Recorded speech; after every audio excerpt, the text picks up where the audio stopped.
Okay, and these are a couple of clips that I got from headquarters, and this kind of gives you an idea of some things. Your club will benefit immensely from community outreach. In this photograph, one of our Detroit area clubs hosted an event that included the mayor of Detroit, who, by the way, made 3 flights on a buddy box.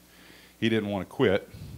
And the club also brought in kids from the Boys and Girls Club. And one afternoon, a large number of kids got an opportunity they would otherwise never have enjoyed, and this club deposited huge amounts of equity in their political bank.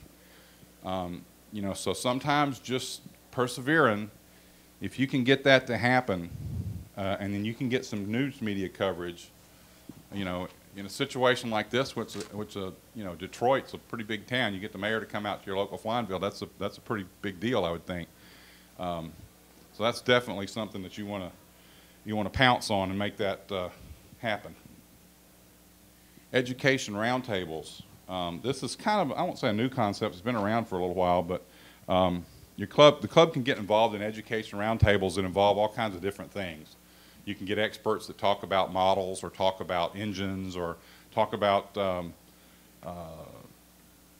specialties, precision aerobatics, helicopters, whatever. And the concept is you have a host club that hosts the event and then shares the information on an informal setting with some sort of specialty person that knows what that is. This is our Dr. Gordon Schimmel, who's our education outreach specialist, talks about using the FPG-9, which is a foam plate glider, version 9, that we utilize with kids a lot, and how to cut that out and make it work, and how that works for you in a school situation or an education situation. Okay, and this one says there's absolutely nothing more rewarding than seeing the fascination flight brings to a child. Many of us make the mistake of thinking that in order to impress some kids, we need to stage a flying demo with 40% aircraft doing 3D stuff. That's just not true. Look carefully at these kids totally engaged in trying to fly a foam plate glider through a hula hoop in a gymnasium. You look at all of them, they're kind of having fun. That's, and we talked about this yesterday, sometimes, especially the younger kids at Christmas, they end up playing with a box rather than the toy that you got them. This is just a styrofoam plate, but you know what these kids did? They cut these things out themselves. And they're thinking, this will never fly. What a piece of junk. I got to go spend $150 to make one work. They cut out this little airplane, they're having a ball with it. And if you think back to when you first started flying or when your first interest was in modeling, it's that same spark that kind of gets their attention that, I can do this, or I had fun with this. And that becomes priceless. And developing a situation in a school or a club where you're working with kids is really huge in our day and time. So if you're doing that, not only is it fun for you, it's fun for them, and everybody benefits from it. And then our Takeoff and Grow program, if you're not aware of it, that's a little program AMA has to provide some funds to allow clubs to have special flying events where they usually have a buddy box system, and you bring people out and let them fly, and it introduces people to the sport, introduces people to your club, brings them out there. It's a reason to bring your mayor or contact everybody. You contact all your county commissioners, get them to come out there. And then you have a lot of fun. It addresses your club membership, that gets everybody in the membership involved. And then you can take advantage of the financial support to make it happen, and it just is a lot of fun. But the big thing, it's a great PR event for your club, and it brings everybody together. And then, anything that you do outreach-wise is going to have a positive effect. And there's not one silver bullet that's going to probably resolve all the problems.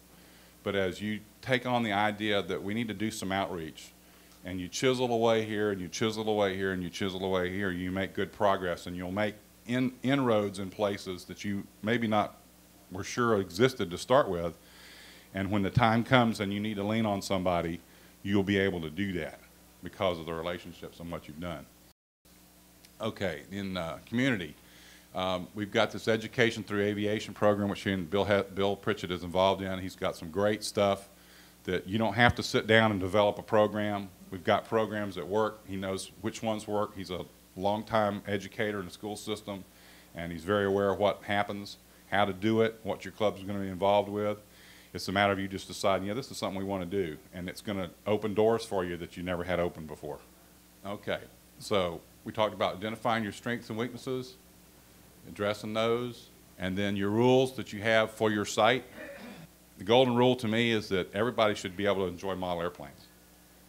I've been a pattern flyer all my life, so that's what I enjoy. It's kind of my first love. But we went out and did some slope soaring today, and that's pretty cool. And I don't see a lot of slope soaring in southeast Georgia because there's not a whole lot of mountains. But, I've kind of seen it a little bit, but that's pretty cool, It might not be something I would do tomorrow, but it's really cool to see that happen, and I can appreciate the guys that have that skill to be able to do it. You might not fly helicopters, and you might say, I don't want to do that. But I tell you what, I can sit here and appreciate some of these 12-year-old kids that can fly really good. They can do some stuff I just didn't think was even possible. Or you might say, well, I don't really care about pylon racing, that's just not. But I can appreciate the skill that's involved in that.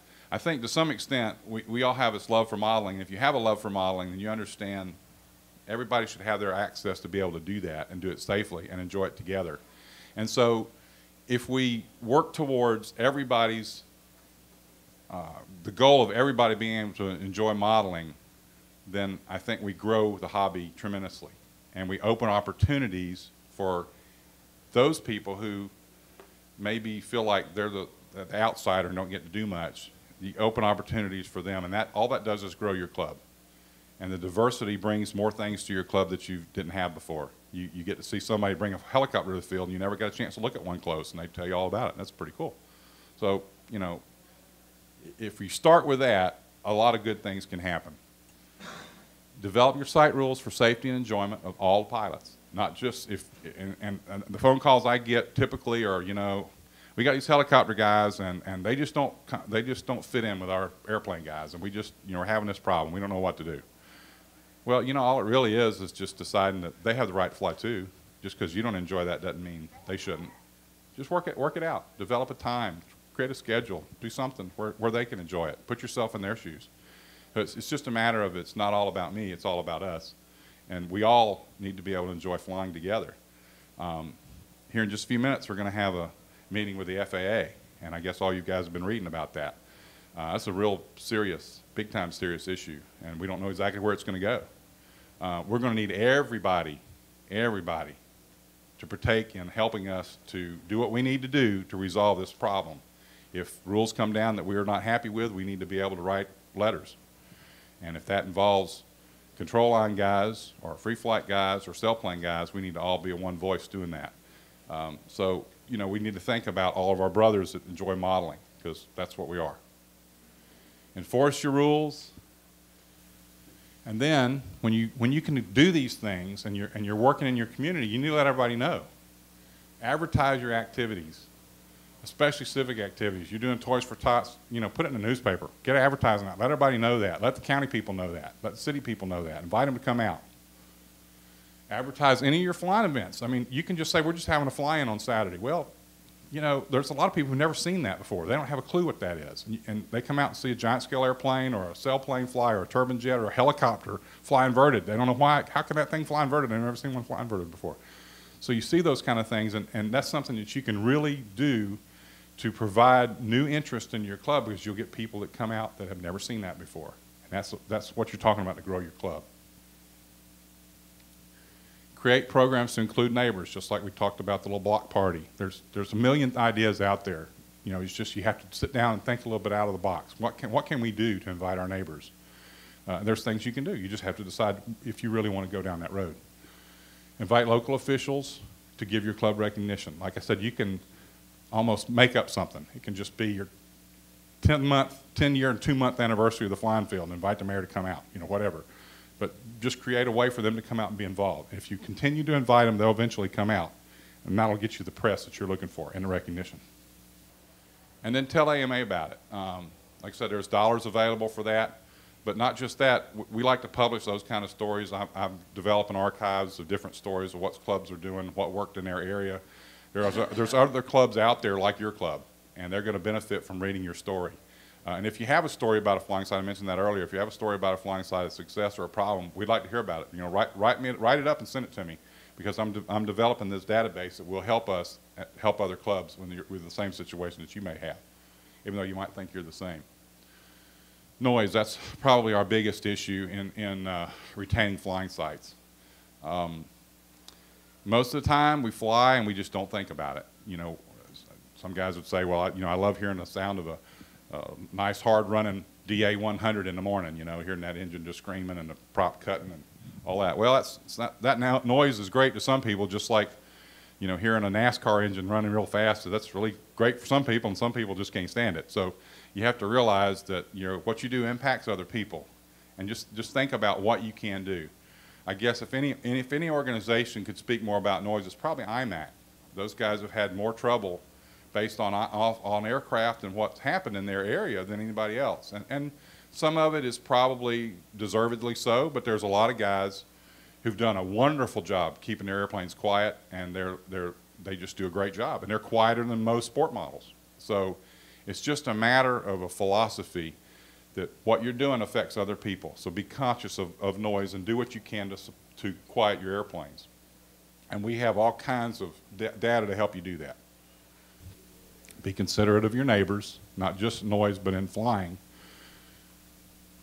And if you do all those kind of things, you will be successful. At least the history of what we've done with AMA has shown that you can be successful, and your club can be protected, and your site can be protected. Even if there is a termination of your site, you'll have someone to go to help you to relocate that site. And that's the best situation you can be in, because, you know, let's face it, with where we fly, there's just always that probability that sooner or later you're going to be encroached upon some way or another, and you're going to have to probably move. And so if you can have someone outside the club that is in support of you, your chances of surviving and keeping your membership and being active are just tremendously enhanced.